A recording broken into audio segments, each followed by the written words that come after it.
Hi everyone, welcome to the ZamChat Podcast. My name is JOHN Soneka, aka the Podcast Junkie, and behind the camera we have Mr. Bright Mulenga, aka the guy behind the camera. So welcome again for another exciting episode on the ZamChat Podcast. We are here in Kalingalinga along Alikinkata Road at Zux. What do you call it? Zux. Zux branding. Yeah. It's Zux or Zux? Zux. Zux branding HQ. With Mr. JOHN SONEKA, who is the CEO of Zux branding. Welcome, my brother. Okay, thank you so much, Joe. Thank you for having me today, and welcome at Zux branding. Yeah. Well, I'm happy to be here. Also, simply because of how we were just talking, how you and I got introduced to each other. I think for almost a year we just used to chat over the phone. Yeah, talk on WhatsApp. But then we got to know each other on that personal level, where your company has even worked on my some of your projects. Some of my projects, and I think we're growing together, even in our relationship and friendship.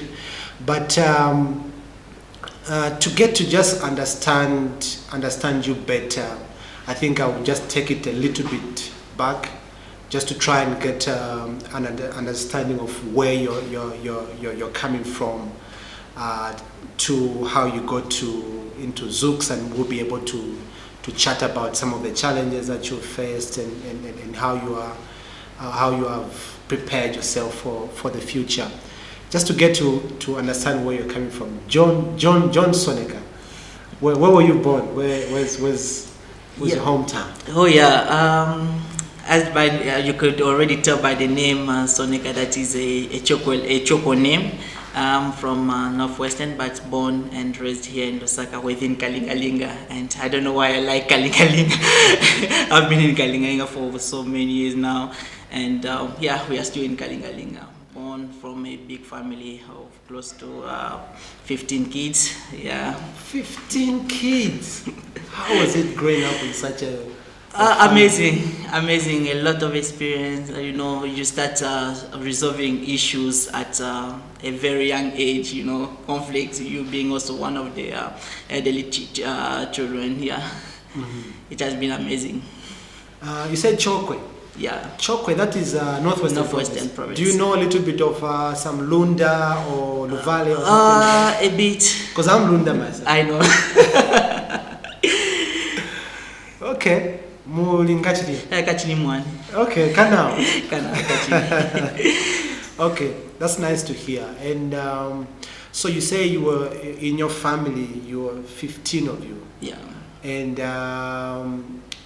all 15, is it from the same? No, same from mother, different mothers. From different. How many mothers?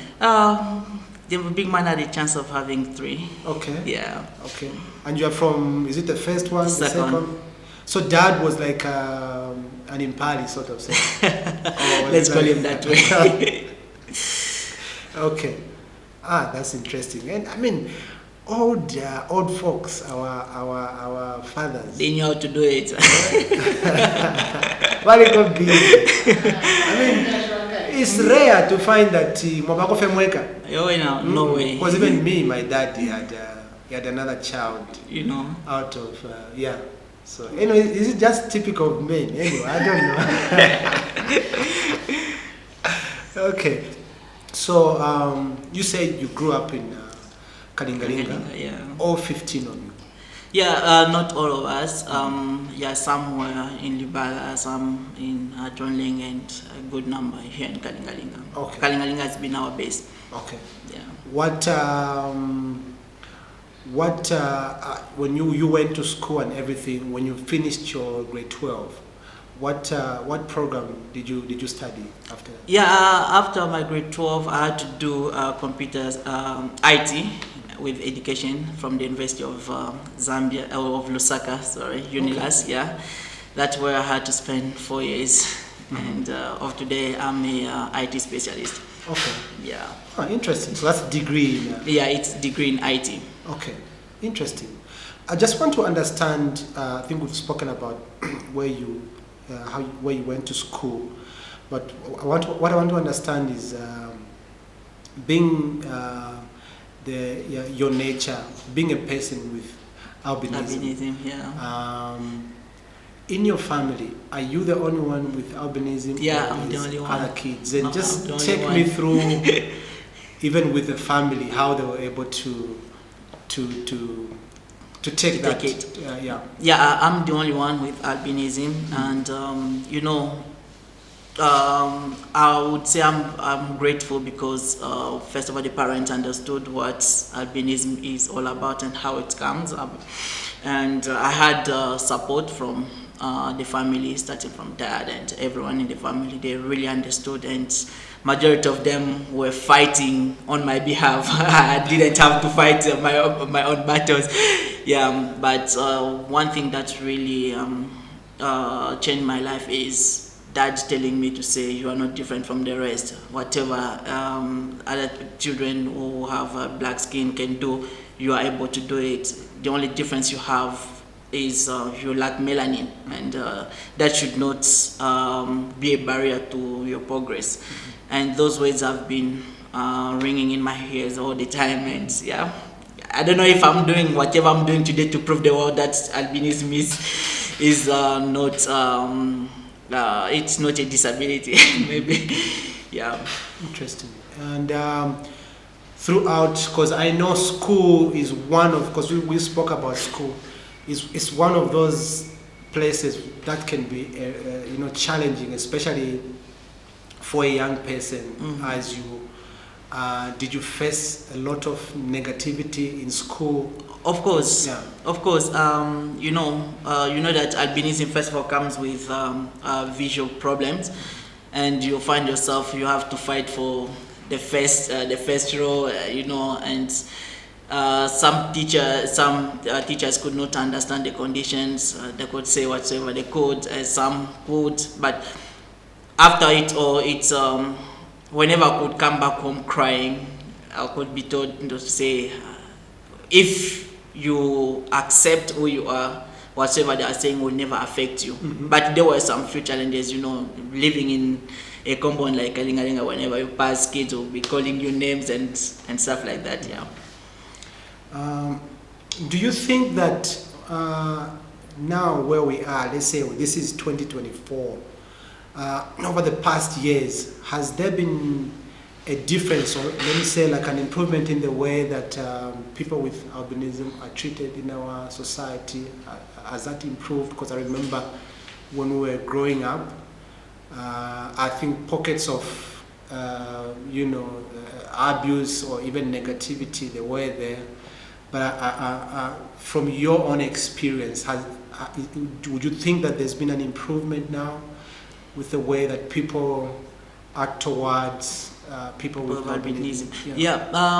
In the urban area, I would say there's people have started now understanding that it's just a medical condition. The only biggest issue we're having currently is in our rural areas, where people still believe in this myth, and they still believe that people with albinism are, all sorts of things.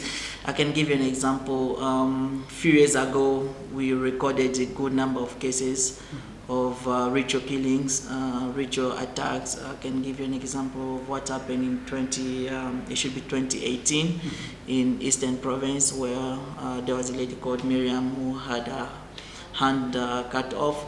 There's a woman in Solwezi who was killed in 2019. There's a old woman, I think she should be 72 by then, in 2020 in Pika, whose teeth were cut off. There was one young boy in Serenge, that was in 2020, who was also attacked. In these rural areas, we still have a lot of issues, more especially these villages that are at the border of Malawi and also Tanzania, where a lot of these people come from these other countries to come and hunt for people of albinism. Yeah, but in the urban area, yeah, people have started accepting. And Tanzania has been very notorious for such. East Africa, Yeah. it's been very notorious. What do you think is the reason why people think that way? That they can use parts for such.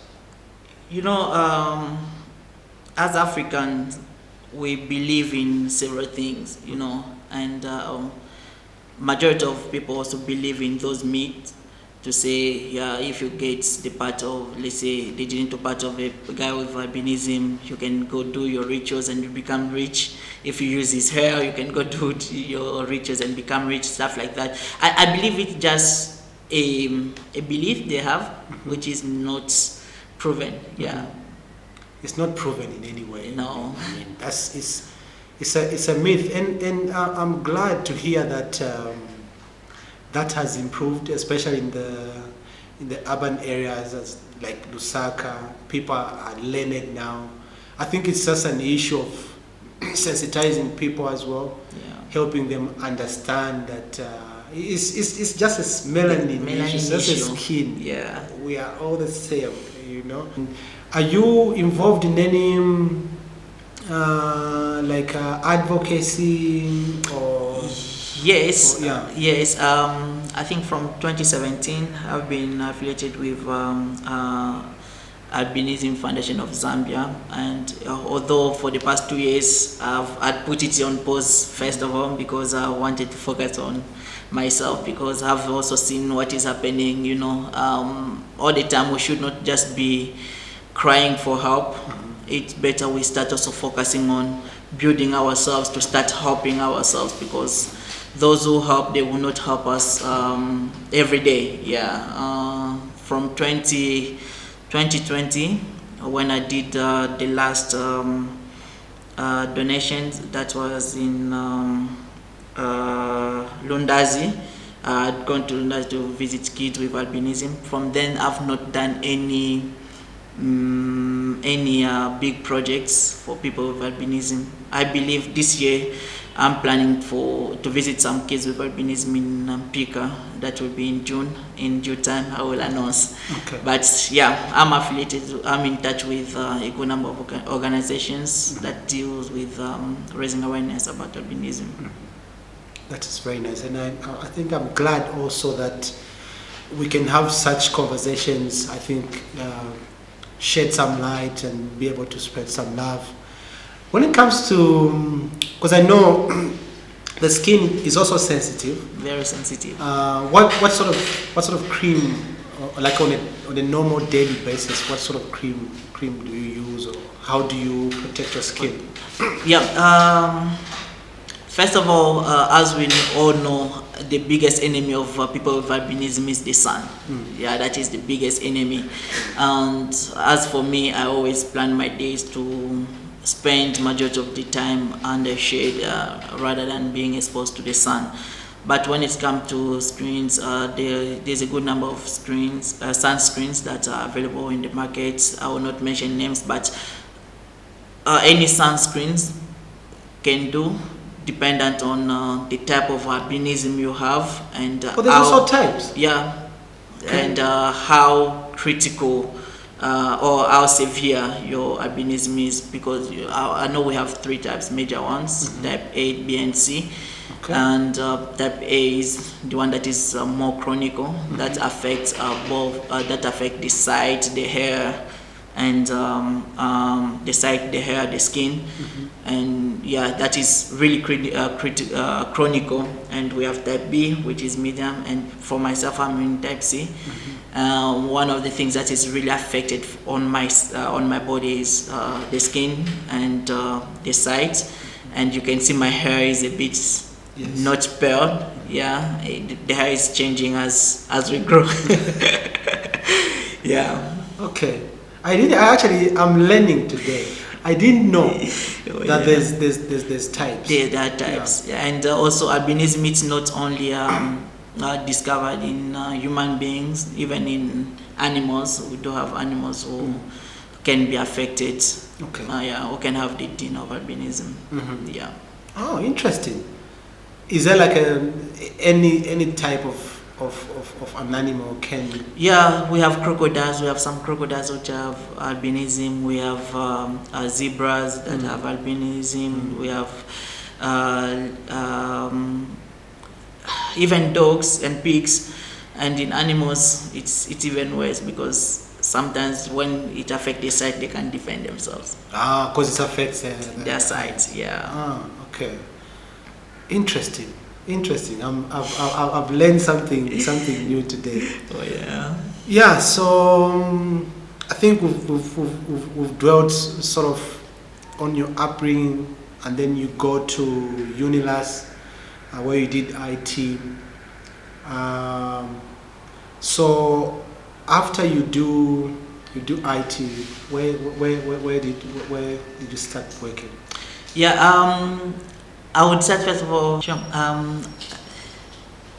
during my time at Unilas, I was very fortunate to be selected among one of the Zambians to represent Unilas and Zambia in China and our way for a 2 weeks training. After that was in 2019. By the time I came back, I was fortunate enough. I was in my second year. Yeah, I was fortunate enough to start working. I started working way young. Yeah, I got my second job when I was in my first year. My first job was after completing grade 12. I had to work for a certain printing company in Livingston called Onada Enterprise. How was that like? You were here in Lusaka, yes, but then I got a job in Livingston. I had to travel to Livingston while you were still in school. No, that was after completing grade 12. Okay. Yes, as I was waiting to go back to university. Yeah, I worked that for some times, and I believe that's where even the vision of Zux came in.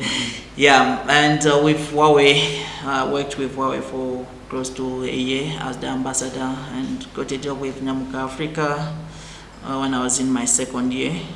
After Nyamuka Africa, I had an opportunity to work with Dr. Rosa Twambo as the researcher and at Great Northwood Academic Group of companies. Yeah, I spent some time with them, worked on mega projects that we are seeing today. After Great North, I had an opportunity to work for ZamTel as well. That was in 2021. Yeah, I worked for ZamTel for about 1 year, 7 months before I got a job with a certain Canadian firm, BPTN, which promotes black professionals intake in Canada, where we're building a platform like LinkedIn, but for black professionals. And finally, we are here at Zux. How was it like, because you mentioned you work with Huawei. Yeah. I'm sure you got a lot of experience there because that's top class. Yeah, with Huawei it was full of learning. Starting with the time I went to China at the HQ in Shenzhen, and so that's the Huawei. That's with that's Huawei. A program with Huawei. Yeah, that was a program with Huawei. Learned a lot on their work culture, of Chinese work culture, and also Huawei work culture, and just the vision the guys have and how they believe in themselves. That's really helped. For a young person, and I think I'll just want to get to understand that part of you. For a young person, you're just out of college, but you have that zeal to be able to learn more, and I think that is something that we should be able to amplify as young people, that we like to have that zeal in your area of field, whatever you are doing, to have that zeal where you go an extra mile to learn more and be able to understand more. You know what I mean? And I think that is something that we should do more often as young people, even if the job doesn't pay much, even if it's for free. For free, yeah. Yeah. Yeah, I've always been telling young people to say, sometimes the pay should not determine where we should work. The first place I worked, I know the salary was barely to just sustain me with food. Yeah, it was just for food, and I used to walk from Kalingalinga to Carousel Mall. Yeah. I used to walk from to Kalingalinga Carousel Toto. Mall in Yeah, town. I was staying along Toto roads. Mm-hmm. I used to walk every day morning, going and coming every day. That's a long distance. It was a long distance, but it became very. I got used. I got used to it. But the thing is, I'm always grateful because they had given me a platform to learn something. Yeah, regardless of the pay, that platform, I had free internet, I had a laptop that they had given me. That's really helped me to prepare myself for the next jobs and the future as well. Mm-hmm. Yeah. How was it also working with Dr. Siatwambo at Great North Road Academy? It was amazing. I actually didn't know that you worked there. I saw it sometime. I think it was just shedding some light on what you're doing. Oh yeah. And that's when I went, oh, this man. Yeah. With Dr. Rosias, our relationship goes way back because I had to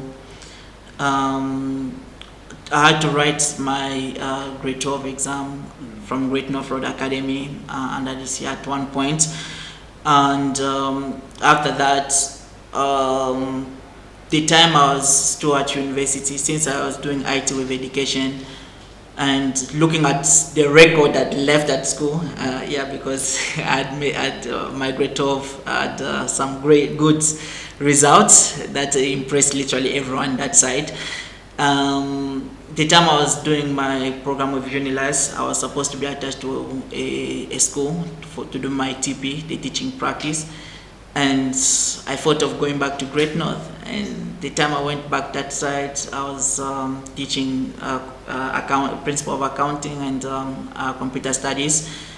And one day, at the cafeteria, we're eating. I saw Doc coming in, and we talked a bit about some few issues he was having in the research department. And I told him, I'm here. And then he said, okay, come in my office tomorrow, let's discuss on your salary and everything. Went in his just office, like just like that. After doing my TP teaching practice, he offered me a job to say, okay, come and be working with my research and business development department. And I was in charge of research, conducting user research, and just to make sure that the learners get benefits out of the environment, and also work on a big project like the SEN project, the Special Education Unit project, the research about what the SEN should look like, the Twalumba resort, and yeah, we did quite a good number of stuff. Working with him was full of learning. Yeah. What would you say is your passion in life? What do you enjoy doing the most? What I enjoy doing the most, it's really, this question is it's loaded. It's really loaded because of today I've just come to realize that I get bored when I stay on something for too long. Yeah. If you even look at my career path, the longest I've worked for someone is 1 year, 8 months. Yeah, I always tell myself, if I'm somewhere and I'm there for more than 1 year, meaning I've known the system the way it is, something else must come up. What I like doing the most, I would say it's reading. Mm-hmm. Yeah, it's reading, and building new stuff. Mm-hmm. Yeah. But and somebody can argue with you in terms of where you said, in terms of work, you don't go normally beyond a year or so. Beyond 2 years. Yeah. What would you say? Because somebody can argue to say you need that stability. If somebody employs someone, an employee, they want them to be there for a significant period of time to significantly add to the growth of that particular organization. So even say you are here like at Zux now, obviously you want somebody to come here and stay for a significant period of time. So what would you say? I feel like, it all depends with what you want to achieve out of your life. I remember very well my career path was something that I'd planned. Okay, it was something that I planned. I remember it was in 2015 when I'd laid out the type of companies I need to work for before I go full time, and when I should do that. And so you always like wanted to open a firm of your own, like my this? own, yes. And you target to say, I need to go and work for this company. As I mentioned, on my list, I'd put to say I should work for a startup company that is starting from scratch. I should start with them from the registration until they start stabilizing themselves. I should work for a medium company, and I should work for a national company and an international company. Thank God, all these four, all of them ticked all the boxes. I ticked all the boxes, and that's why in this year January, after working for OPCD, which is a Canadian firm, international company, I decided to quit and go full time because all my boxes were ticked. Wow. Interesting. In terms of you quitting your job, obviously sometimes when an entrepreneur says, I quit my job to do this and that, and sometimes it sounds like it's easy. You know what I mean? It sounds like it's easy, like you can just wake up today and say like I'm stopping this, but I know that there are challenges that go along with that, and it's not easy. What are some of the challenges that you faced when you started creating this Zux branding? I know it's been hard. I don't think it's been easy. So what are some of the challenges that you faced? And what would you say to someone who wants to quit their job to go and start a business? Okay, let's start first of all with some few challenges Zux has been facing. One of the biggest challenge as a small company is staffing, getting the goods staff at the beginning. That has always been an issue. We've changed some few staff here and there in our for the past 2 years, and also the other challenge was let me just pause you right there. For me, one of the things that I find very difficult is you talked about changing staff. Yeah, I'm sure at some point you had to let some people go. Yeah, it tears me apart. I cried today. Today's Sunday. It tears me apart to be put in that position to let somebody go. On Thursday, I had to make that decision on one of my guys, and it was really difficult, but we had to do. Sometimes we have to be a bit heartless, and for the sake of business growth. Yeah.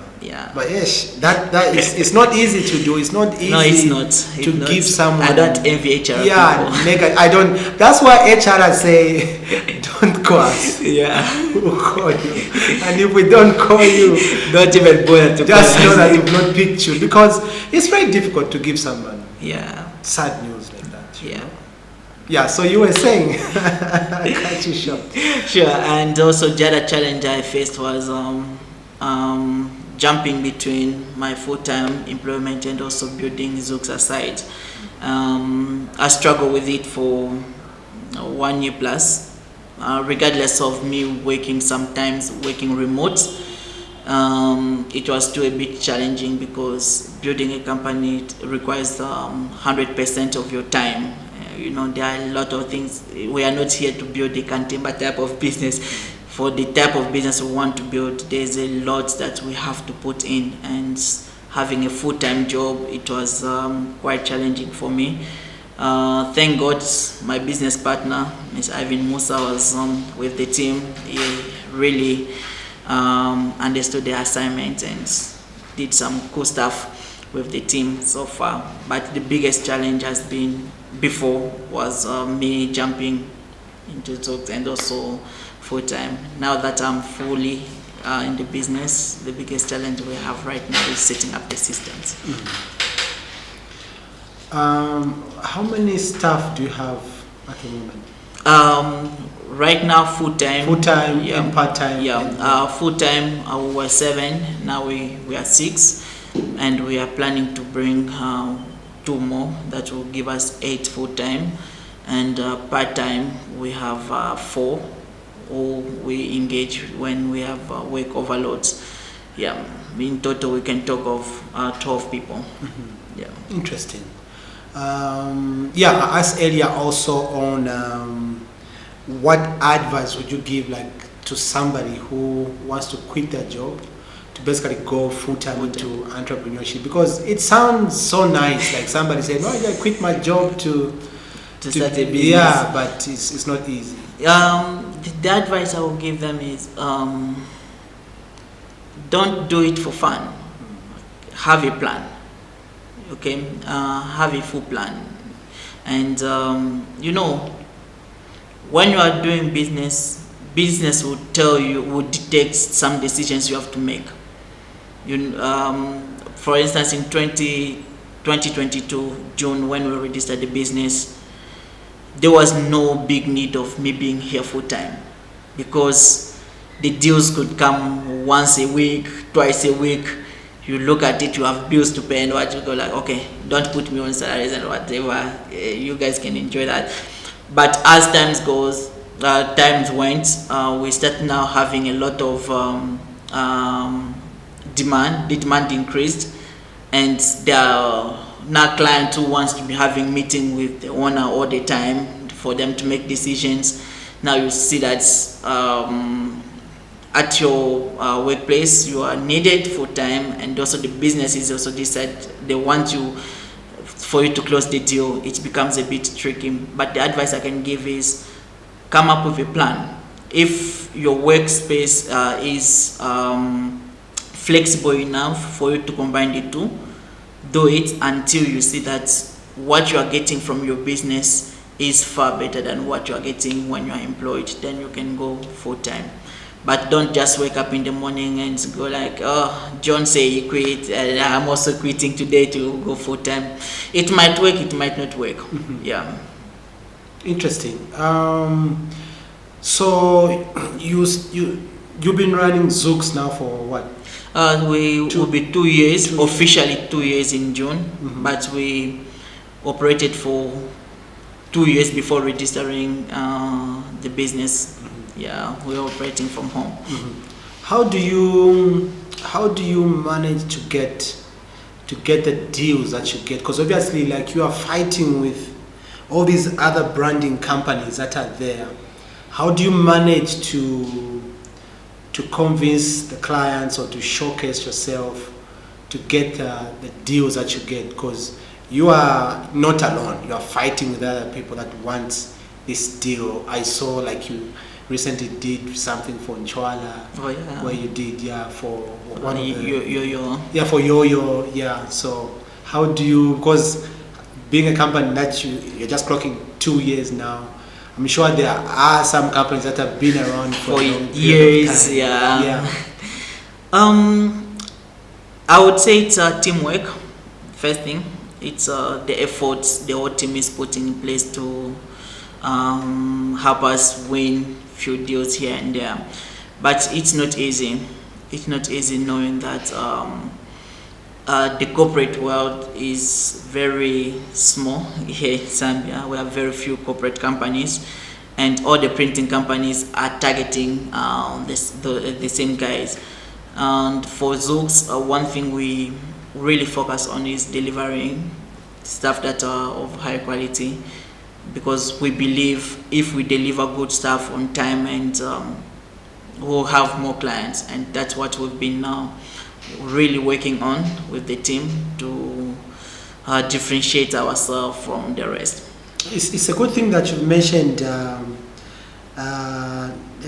delivering on time, because it's one of the challenges that branding companies, and one of the challenges that they have is delivering on time. Yeah. I think if it's a good thing that you've mentioned and you've touched on that, because if you are able to deliver on time, because most people have had this experience where it's in the past it's been negative, so like you have to fight that's true, back and forth. Maybe they've got like a lot of orders in the back, and then for them to get to where you are to clear you, it becomes a problem. Which comes to my question is, I know there's a time when you find that you've got a lot of orders. How do you try to ensure that you finish on time? Because you find that you have a backlog of orders. Obviously, if a client comes, you're not going to say no because you've got a lot of things. I mean? But then you need to find space within that to be able to accommodate them and try to ensure that you deliver. Yeah, currently we are working on a system to be handling all the workloads, and what we've been doing in collaboration with our operation manager currently is, first of all, when we are overloaded, we mention it to our clients. Yes, we know this is really urgent for you. You want it in 2-3 days, but from what is on the table, this can be done probably after 3 days. We explain to them to say, okay, this is what is on the table. Are you able to willing to compromise? If they are a bit stubborn, we have some clients we have let go. We just told them, yeah, this probably find somewhere else where they are free. But in the next time, feel free to contact us, because we realize to say it's better to tell someone we are busy now. You can bring your job after 4 days if you're willing to, rather than getting the job and delaying them because they are also planning for an event. You understand that? I know in the past we have made a few of those mistakes of getting jobs and not delivering because we got overwhelmed. But today we are working on a system to keep track on what we are doing and be more data centric. If we tell you 2 days, it's based on the information we have on the table to say the work we have is for 2 days, and this will be put on the machine this time. Yeah. Interesting. I see some kind of a marketing strategy that you have is that you get your brand in front of the people, and I've seen you sponsor some events here and there. Is that a marketing strategy, marketing gimmick that you have employed? Oh yes. I always tell my team that in life, what you keep in your bedroom is for you alone. It's only you who knows what is in your bedroom. What you bring in the sitting room, sometimes it's your family members who know about it. But anything you bring on the road, it becomes known to literally everyone. And that is the strategy we also use at Zux. Whatever we keep in this house, if we keep it, it will be for Zux and Zux staff alone. And people out there might not even know that we exist. And what we always do is take whatever we do in-house to be known, because definitely we are not doing something that is special in here. We are not the first people to do digital printing. We are not the first people to do screen printing. We are not the first people to do 3D signage. We are not, literally whatever we are doing, it has been done before. Why should we keep those secrets to ourselves? That's why we always bring it to in front of people. Yeah, that is a marketing strategy of sponsoring events, attending events. Yeah, it's a good strategy. It works. It has worked for you? Several times. Several times. Okay, interesting. Being an IT person who's into this kind of a business, obviously technology now is changing the way we do things. Zambia is not spared. Yeah. How are you positioning yourself for technology, and how are you seeing yourself in the future, and how do you want to embrace technology? Cool. With Zux branding, right now we are still trying to do groundwork. But where we are seeing ourselves is being a global printing company. Yeah, we are looking at being having a digital presence where people from all over the world can still do can request some of our services and get them delivered.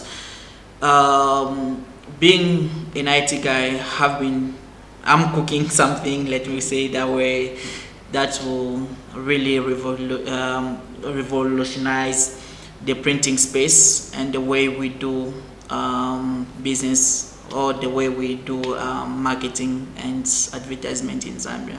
Let's watch out. Things are in the pipeline. I strongly think that Zux is something to watch out for. I think it's going to be a force to reckon with. I'm feeling in my guts. Yeah, that feeling is the same. Yeah. With us as well. Yeah. Interesting. How are we doing as a time?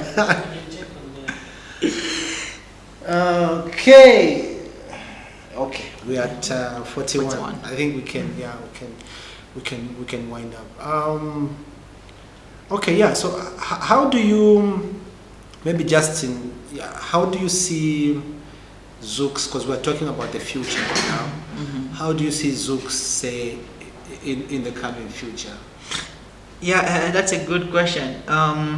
This brings me back first of all in 2015, because the whole idea of Zux comes as way back as 2015. By the way, how did you come up with the name Zux? Oh, the name Zux, it's a long journey. I like to come up to that. Yeah, in 2015, I was listening to a preaching by Dr. Miles Monroe. Monroe, yeah, that man. Yeah. I've never, listen, let me say something. After Jesus Christ, that guy is number 2. I've never heard any person preach the word of God, teach that guy the way that guy did. Yeah, used to teach. Yeah. That guy for me is up there. Yeah, and he was talking about vision and all those stuff. And there's an exercise he mentioned in the group to say you should write down whatever you want your life to be. I remember me spending a night writing down what I want to be doing. By then I didn't even know anything about printing. I remember writing I need to start branding cars. There's a funny thing that he says that he was talking to the ladies that if a man asks you out, the first thing you should say is, do you love? The first thing you should say is, do you have a plan for yourself? Give me a written plan. Well written. 10 years from 20 years from 20 now. years from now. I need you to show me a written plan. Yeah. Ish. Yeah, after that I took time writing. I remember by then I didn't even know anything about graphic design, and I wrote, and we need to have a company that has to be doing graphic design, branding cars, painting and all those stuff, tailoring. It's a big, I still have that stuff written at home. And the following day I did my first painting, drawing for my first time. I still have that portrait I drew in my wardrobe. Yeah. And at university, Zux was not even the first company we started. At university, I met my business partner today, Ivan Musa, and I had a small camera. He also had some cameras. We started a photographic company, which we had called Eminent Production by then, and our target was students. And yeah, it gave us some few monies here and there until we opened another company, which was a training center where we're doing tuitions for students. Still with my business partner Ivan, we've come a long way. Yeah, until 2019. I remember it was on the 19th April. We had a youth camp from church, and we went to Kawe, and we spent that Thursday night. Ivan and I, we spent the whole night thinking about what type of business we should venture in, knowing that we're about to leave university, meaning tuition center could not sustain us anymore, or even the photographic one. And it's then, after that long conversations, we started thinking of diversifying our operations. In 2019, started thinking about the name. By mind you, the first name we had was Eminent Production, and then we discovered that the name was already taken. And then later on, I was busy thinking, what name should we give this company? And it happened that I went for a certain conference. It was talking about user experience, which is a field in design and technology. And after listening to what those guys were saying, and I don't know what came in my mind, I said, okay, let me create a community of guys, designers who wants to go into user experience, and we'll call it ZUXers. ZUXers, yes.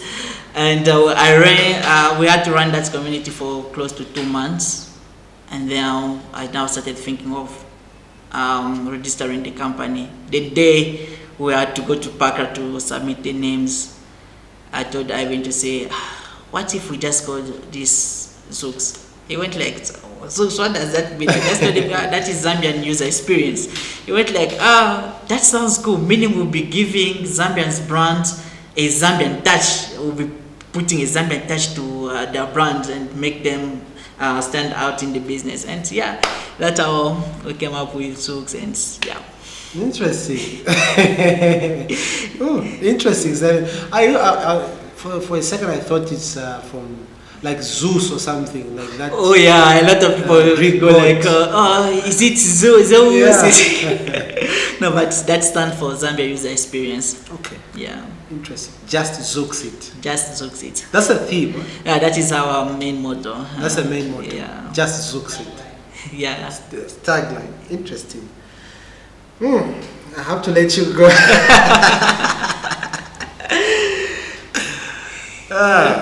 Anyway, is there anything else that I've left out that you wanted to say? Not much. If not, thanking you for coming here at Zux today. It's a privilege to be invited on your podcast. We are really humbled as a Zux team, representing my team here. We are really humbled to see that there are people out there who are seeing our work and are giving us an opportunity to encourage one or two people out there. And also I'm taking this opportunity to encourage also all young guys out there who are trying to build something. My advice to them is always dream big. There's a lot of money in this country. There's a lot of money in this country, and the only mistake we make is we want to run businesses as tontembas and we don't plan to grow. There's a lot of money in this nation, and it's just a matter of how you are positioning yourself and how you portray yourself and how you bring yourself out there to grab that money. I can give you an example. If a Chinese guy comes here in Zambia doing the same thing as Zambian have been doing, he's making millions when ourselves are literally getting nothing. Have you ever asked yourself that question? Why is it so? And for me, the answer I found is these guys, when they come in, they don't think about today. They think about 10 years, 20 years ahead. And that's the thing we should start looking into, building businesses that will last rather than business that will give us food today. Interesting. Well, it was nice having you, my brother. Thank you so much, Joe. I'm wishing you all the best. I think Zux, like I said, is a force to reckon with in the coming few years. We'll maybe look back at this episode and say, we had that episode. Maybe we'll have another one. Definitely. Feel free to come. And I believe by the time you're coming for the next episodes, you'll find a place totally different. All right, man. Thank you very much. So there you have it. I was chatting with JOHN SONEKA, CEO of Zux Branding. Until next time, bye-bye.